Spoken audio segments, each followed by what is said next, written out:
How did your parents take it when you became pregnant? Uh-huh. So it wasn't an easy decision. They didn't even talk to me by then. So after giving birth, a year later, my partner passed away. He died. So and I realized there were so many teenage girls, teenage mothers around me. So that's how Young Mothers Africa came to be.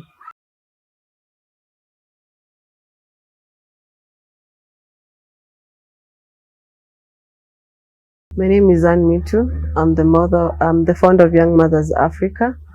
I am a mother of two, Gian and Janice, and also I'm a businesswoman. I love doing community work. I am I am a humanitarian. I create awareness on issues surrounding teenage pregnancy, how to curb it, and life after the fact. Tell us about the organization that you formed. Okay. So Young Mothers Africa was founded in 2014. I was 22 years old back then. And the story behind it was, first of all, I was born in Madare. I was born in Madare, raised there, and then later on we moved to a place called Isili. So growing up, I wanted to pursue my studies, go to the universities, and all that. But after finishing Form 4, I got pregnant. So getting pregnant, I got pregnant at 19 years old. Getting pregnant back then, even now, it's not a good thing because it's teenage pregnancy. So I found myself in the statistics of in every 3 girls, in every 5 girls, there are 2 or 1 who is pregnant or already has a child. I decided to keep the pregnancy, though it was not easy. There were odds and all those going around. A girl who's 19, you're supposed to be going to school, but now there you are, you're a mother. You have to decide if you're going to keep the pregnancy or you're going to terminate it. I thank God for the wise decision of keeping the pregnancy. So after giving birth, a year later, my partner passed away. He died. And I was left as a single mother again. How did your parents take it when you became pregnant? Uh-huh. So it wasn't an easy decision. They didn't even talk to me by then because to them they had high expectations of me going to the university, furthering my studies. But there I was, 19 and pregnant. Instead of bringing my papers like to go for a better course, now I was there with my pregnancy test. My mom didn't talk to me for a while, for a very long time. So that's how the guy allowed me to go, not allowing me, but he didn't deny the pregnancy. So I had to move in with him. I didn't have an option because I couldn't stay at my parents' place. So I went to live with him. I moved. Actually, he rented the house for me. So I was staying alone for some time because he was also in school. He was in the university, you see. So it wasn't an easy decision for my parents, especially seeing the pregnancy growing. Okay, like, okay, it's Nukweli, she's pregnant. You see, it wasn't an easy decision for them. But I decided to keep the pregnancy regardless, you see. It wasn't easy to terminate the pregnancy. So he continued with his studies, but for me, I had to stay at home. So those are the dynamics of being pregnant at an earlier age. For the girl has to stay at home, keep the pregnancy. The guy has to continue with his studies. But he was a nice guy. So later on, after he passed away, I had to start maneuvering of how I'm going to feed my child. Very well, I don't have papers, I didn't study, I didn't graduate and all that. So I was doing small businesses. 200 shillings per day, you're getting paid 200, 300 shillings per day. That's how it was. So I had a passion of acting. In high school, I used to be in drama school. So I had a passion of acting. And I used to attend auditions. So there's a time there was an audition posted in Madare. I went and attended the audition and I got a role of a 16-year-old girl. The character was called Shiro. Shiro was a 16-year-old girl who lived in the slums, had a child, and had relationship with sugar daddies and all of that. So the character that I was playing somehow matched with my real life story. So, and I realized there were so many teenage girls, teenage mothers around me. So that's how Young Mothers Africa came to be. So I visited the local clinic and I wanted to inquire about family planning and how to plan for your next kid so that I don't get pregnant again and all of that. How old was your first child at this time? When I started Young Mothers Africa, Yeah.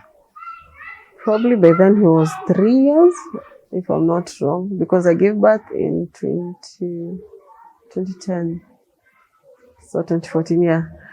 I went and inquired from the nurse about the statistics of the girls coming in. Were there so many young mothers, so many teenage pregnancy cases?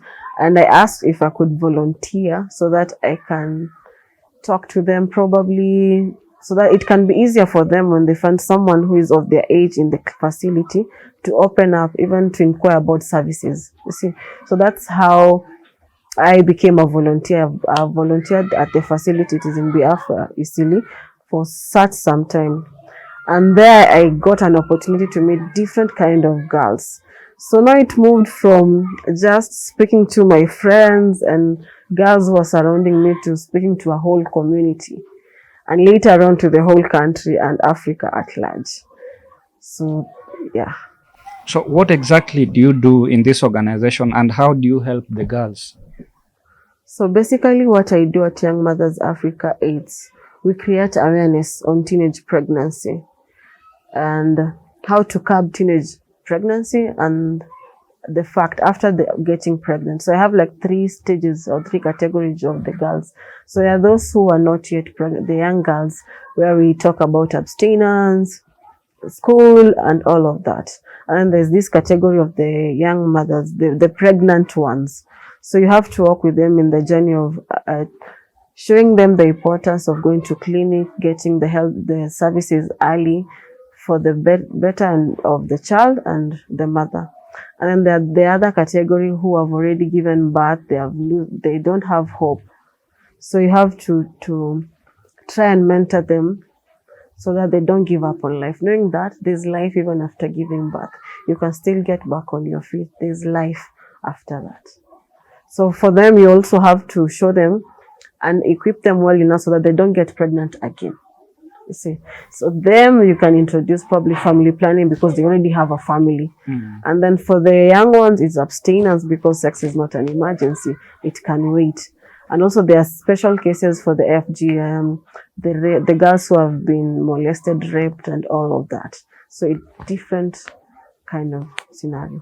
So far, what can you say the impact of your doings in the society from forming Young Mothers Association?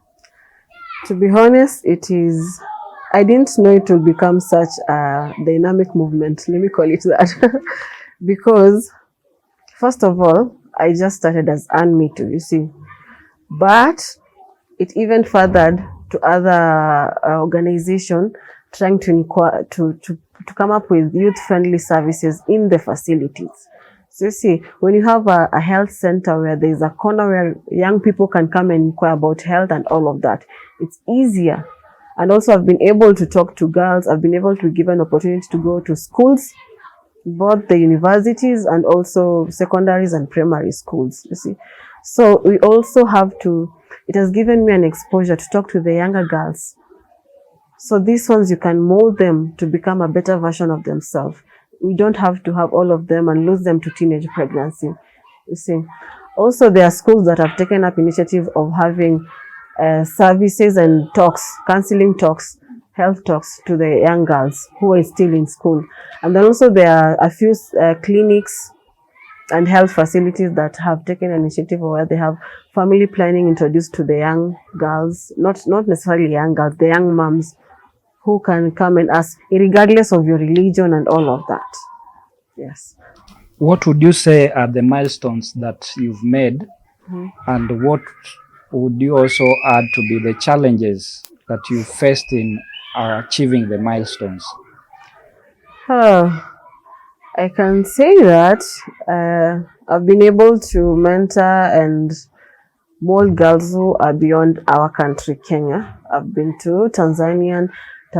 I have networks in Malawi, in Liberia, different countries in Africa.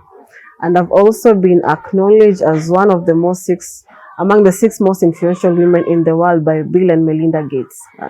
I've been recognized by Bill and Melinda Gates in some few times, 2019, 2017. I've also been awarded and nominated for 120 under 14, 2017, 2019. I've been featured in the UN Women for one of the 6 most influential women. I've also been recognized along Malala, one of the 3 most influential young people in matters family planning and in matters in equipping young people. The challenges, of course, there are few challenges. There are so many challenges. One of it is right now I have an initiative that I want to set up daycare for girls who are in technical schools, young mothers who are in technical schools, because they're not allowed to go with children to the colleges and all of that. But if I have a center, a small room just set aside for them for the days one, for example, like there's a school that I'm trying to talk to right now to allow me to set up a space, because there's a girl I met. She was going to the college, but she had a child. She normally leave her with her grandma, but on that particular day, the grandma was not available. So she was going with the child to the gate to ask the watchman to look after the child for a few minutes so that she can go and explain to the teacher why she's going to miss school. And that is something that we can try and work on, you see.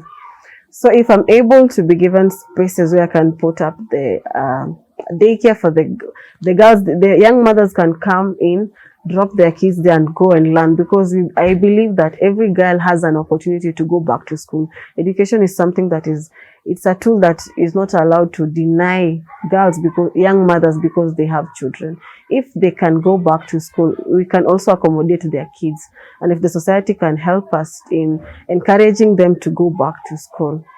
So having such spaces is not easy. So because you have to raise funds, you have to ask the government to come in and help you, even allow you to set up such, because there are big technical schools that we can have young mothers also continue with their studies. Yeah. Also having a center where I can put up the girls who have been chased away from home, their partners have denied them, who are going under, they're suffering GBV, you see. Because I have so many of them inquiring, how can you help us? I'm stranded, I don't have anywhere to go, and you don't have a center you can put them up. So I'm working on such things. Yes. Which other people do you work with, or organizations that you partner with? Okay. Last year we worked closely with MSD. It's an international organization. And I was one of their board members. I was the youngest actually in their board members. And I've worked with Tupang. It's a project that was here, but right now I don't have like one that I can mention to you. Yes. Other individuals that you work with in young mothers? Yeah, I have a few. I work with, most closely that I work with are the community health volunteers, because they are the ones who are at the ground. They know the girls, they interact with them.